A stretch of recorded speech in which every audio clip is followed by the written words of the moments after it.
तो दोस्तों आज मैं एक्सप्लेन करने वाला हूँ हाल ही में रिलीज हुई IFC मिडनाइट की तरफ से एक बहुत ही बढ़िया सुपरनैचुरल एक्सपेरिमेंटल हॉरर मूवी को, जिसका नाम है स्किनमरिंग। इसको डायरेक्ट किया है काइली एडवर्ड बॉल ने। और सबसे बड़ी बात यह है कि ये जो मूवी है ना, वो बहुत ही डिफरेंट है। यहाँ पर बहुत ही अलग तरह से इस मूवी को दिखाने की कोशिश करी गई है। बेसिकली एक पॉइंट ऑफ व्यू वाली फिल्म है, जहाँ पर हमें कैरेक्टर्स नहीं दिखते, लेकिन यहाँ पर हमें जो कुछ होता है उनके साथ में वो दिखाई देगा। तो उम्मीद करता हूँ कि आपको ये जरूर पसंद आएगी। तो चलिए अब बिना किसी देरी के चलते हैं सीधा वीडियो की तरफ। मूवी की कहानी है 1995 की और मूवी की स्टार्टिंग में हम सुनते हैं कुछ फुटस्टेप्स को, जो कि दो छोटे छोटे बच्चों के थे, जिनके नाम केली और केविन हैं। केली यहाँ पर 6 साल की है और केविन यहाँ पर 4 साल का। ये दोनों ही बच्चे भाई बहन हैं। अब केविन को हम देखते हैं और यहाँ से देखने से मतलब है कि ये एक पॉइंट ऑफ व्यू से हम पूरी मूवी देखेंगे। यहाँ पर हम किसी भी कैरेक्टर का चेहरा नहीं देख पाते, तो इसलिए ही एक एक्सपेरिमेंटल हॉरर है, काफी डिफरेंट है। अब केविन स्लीप वॉकिंग करने लगता है और स्टेयर से नीचे गिर जाता है। तभी उसके डैड की नींद खुलती है और वो उसे लेकर तुरंत ही हॉस्पिटल चले जाते हैं और केली घर पर रुकती है। कुछ ही देर के बाद में वो वापस आते हैं और किसी को कॉल करके बताते हैं कि केविन स्लीप वॉकिंग करके गिर गया था और उसके सर में थोड़ी चोट आ गई थी। और कॉल के दूसरी साइड का पर्सन उसको कुछ कहता है और वो कुछ बातें करते हैं। यहाँ पर केविन के डैड ये कहते हैं कि उसे स्टिचेस की जरूरत नहीं है, जो कि काफी वियर्ड था। खैर अब केविन को उसने सुला दिया था और अब थोड़ी देर के बाद में केली डैड के पास में आती है, लेकिन अब उसे उसके डैड कहीं पर भी नहीं मिलते। वो केविन को भी जगा लेती है और वो दोनों ही अपने डैड को ढूंढने लगते हैं, लेकिन उनके पिता उन दोनों को कहीं भी नहीं मिल रहे थे, जिससे वो लोग थोड़े से डर जाते हैं। और अब घर से बाहर जाने वाले डोर्स और विंडोज भी धीरे धीरे गायब हो गए थे। मीन्स अब इस घर से बाहर निकलने का कोई भी रास्ता नहीं था, एज इफ कि उनको किसी ने अंदर ही लॉक कर लिया था।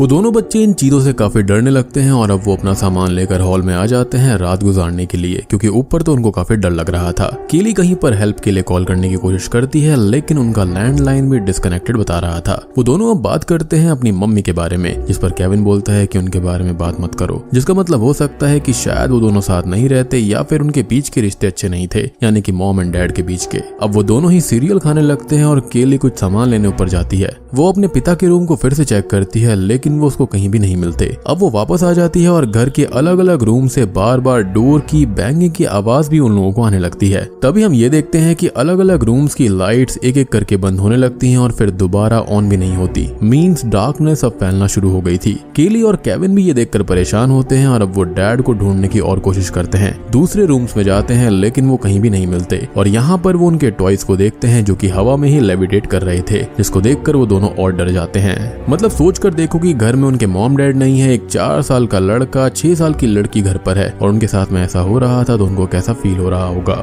लाइक ये ट्रॉमा कितना भयानक है।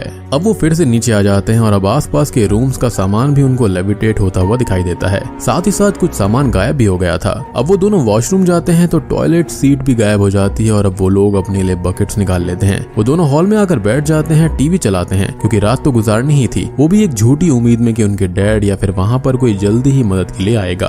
खैर अब केली फिर से अपने डैड के रूम के पास में जाती है और अब उसको एक अजीब सी नॉन ह्यूमन आवाज आती है, जो कि उसे रूम के अंदर बुलाती है। वो अंदर जाती है तो बेड पर उसके डैड बैठे हुए थे और वो उनके पास जाती है तो वो कोई भी मूवमेंट नहीं करते और उसको बेड के नीचे देखने का बोलते हैं। वो नीचे देखती है, लेकिन वहाँ कुछ भी नहीं था। वो 1-2 बार और ट्राई करती है, जिसके साथ ही उसके डैड गायब हो जाते हैं। लेकिन तभी डोर पीटने की आवाज आती है, जिससे वो रुक जाती है, जैसे उन्हें किसी ने रोक दिया हो। अब वो उससे कहती है कि वो केविन और उससे बहुत प्यार करती है और उनका एक काम करे, अपनी आंख बंद कर ले। वो आंखें बंद कर लेती है और अब उसकी मॉम भी बेड से गायब होकर एक अंधेरे रूम में पहुंच जाती है, जहाँ से सिर्फ उनकी आवाज ही आ रही थी और उनके पास से वही स्ट्रेंज नॉन ह्यूमन वॉइस भी सुनाई दे रही थी, जो कि हमें तो समझ में नहीं आती, लेकिन मॉम को वो कुछ बोलती है। और अब मॉम केली को नीचे जाने का बोलती है और तभी हमको बोन्स ब्रेक होने की, नेक ब्रेक होने की आवाज आती है और उसकी मॉम की तड़पने की आवाज को हम सुन पाते हैं। मीन्स की शायद से वो आवाज किसी ईविल की है, जिसने मॉम को खत्म कर दिया होगा। अब केली वापस नीचे आती है और अब वो केविन की हेल्प से डोर पर काउच को लगा देती है, ताकि कोई भी अंदर ना आ पाए।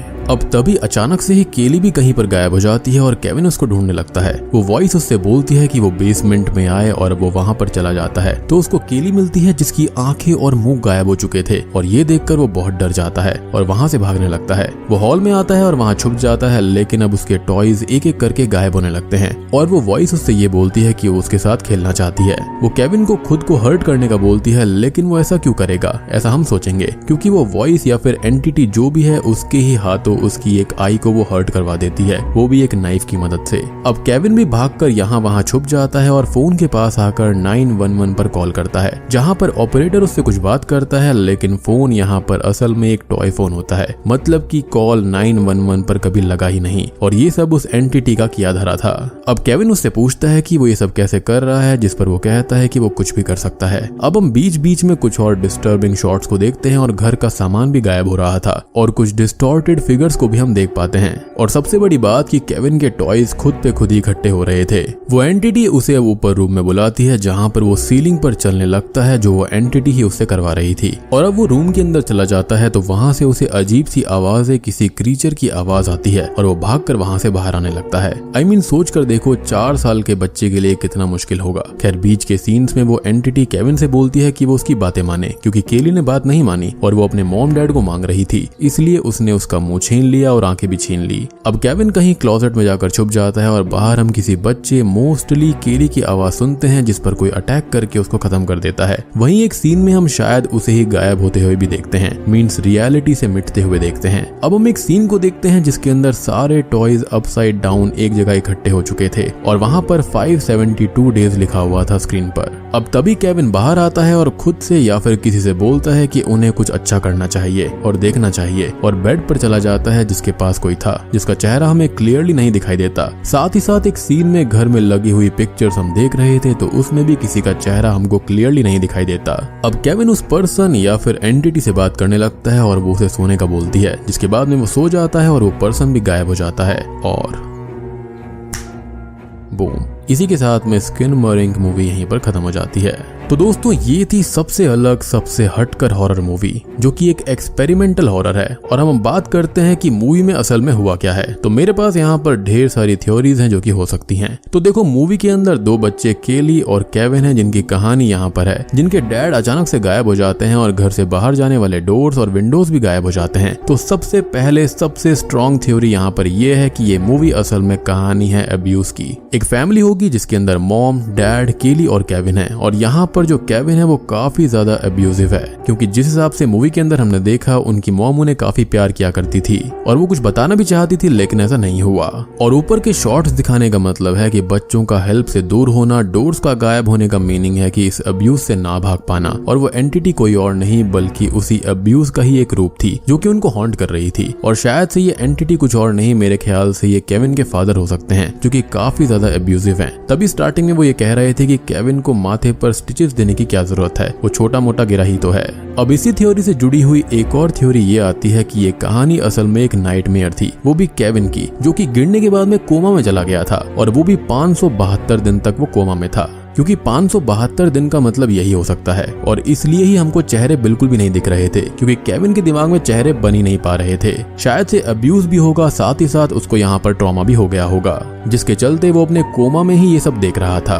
और यहाँ पर वो अपने अब्यूजिव डैड को एक्सेप्ट नहीं कर पा रहा था, यानी कि वो नहीं मान पा रहा था कि वो इतने अब्यूजिव हैं। तो उसने यहाँ पर उनको एक ईविल एंटिटी मान लिया कि घर के अंदर कोई ईविल एंटिटी रहती है जो कि उनको तंग करती है। और यहाँ पर डिस्टॉर्टेड दिखाई देने का मतलब यही है कि ये एक पॉइंट ऑफ व्यू है केविन का, जो कि कोमा में था, और बच्चा है तो वो भूल गया होगा कि ये सब लोग दिखते कैसे हैं। और बैक स्टोरी के तौर पर यह भी हो सकता है कि केविन के दोनों पेरेंट्स में से मोस्टली फादर अब्यूजिव थे, जो कि अपनी वाइफ को रोज अब्यूज किया करते थे। तभी तो उसकी माँ ये बोल रही थी कि तुम बाहर चली जाओ, और माँ अपने बच्चों को बचाने के लिए उन्हें छुपने, आंखें बंद करने का बोलती है। और ये आवाजें कुछ और नहीं बल्कि उसी अब्यूज का एक रूप था। लाइक घर में लड़ाइयाँ होना, मारपीट होना, वही सारी आवाजें थी।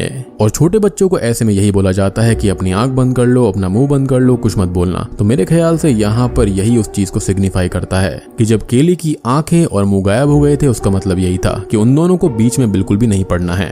तो अब रोज रोज के अब्यूज के बाद एक दिन डैड ने मॉम को शायद से खत्म कर दिया होगा, बच्चों पर भी अटैक किया, जिसके अंदर केली की शायद जान चली गई होगी, लेकिन केविन बच गया, जिसके सर पर एक गहरी चोट आई, जिससे कि वो कोमा में चला गया, और तब से वो कोमा में ही था। और इसलिए ही उसको ये सारे अब्यूज वाली चीजें आ रही थी, जिसको उसने एक सुपर नेचुरल और हॉरर का एंगल दे दिया। उसके डैड शायद से जेल में होंगे, इसलिए घर में वो कहीं नहीं मिल रहे थे, और जो खून दिखा था वो केली का ही था, और वो अपनी मदर के साथ वैनिश हुई, मीन्स की इस दुनिया में वो दोनों ही नहीं रहे, और अब अकेला केविन बचा है, है जो कि कोमा में अपनी इस हॉरर लाइफ को जी रहा है। अब यहाँ पर आखिरी थ्योरी ये भी हो सकती है कि इस घर में वाकई में कोई एंटिटी थी जिसने मॉम डैड को खत्म कर दिया और फिर बच्चों के साथ खेल खेल कर उनको भी खत्म करने की कोशिश करी और वो इस पूरे घर को अपने ही दुनिया में यानी कि अपने ही रियल में लेकर जा चुका था। तभी वहां से डोर्स गायब हो गए थे और चीजें लेविटेट होना शुरू हो गई थी। तो दोस्तों ये थी मेरी परसेप्शन इस मूवी को लेकर। उम्मीद करता हूँ कि आपको ये थ्योरीज और एक्सप्लेनेशन पसंद आई होगी।